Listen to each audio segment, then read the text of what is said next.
Depuis 2 ans, Valérie Foussier constate des pathologies nouvelles. En cause, selon ce médecin, le contact du fœtus avec des perturbateurs endocriniens, des molécules qui imitent l'action des hormones.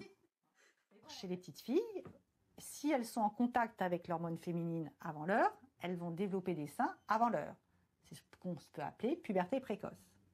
Et ça entraîne une maturation du cartilage plus précoce et donc des petites tailles.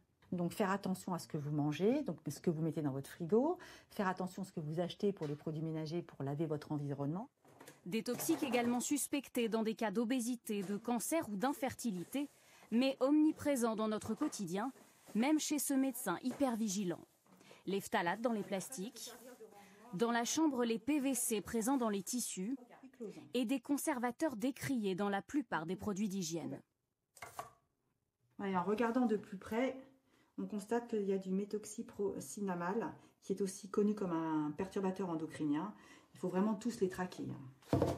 Pour les consommateurs moins aguerris, certaines applications mobiles permettent de scanner les étiquettes pour déceler ces ingrédients controversés mais toujours autorisés.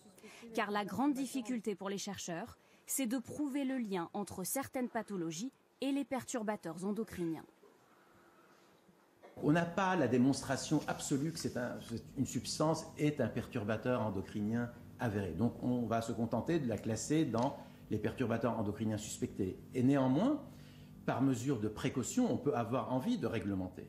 Donc il est important que la famille des perturbateurs endocriniens suspectés soit bien dans la définition et dans la loi. C'est ce qu'a décidé la Commission européenne aujourd'hui, un premier pas vers l'interdiction de ces substances. Le gouvernement souhaite, sans attendre l'Europe, en interdire certaines en France.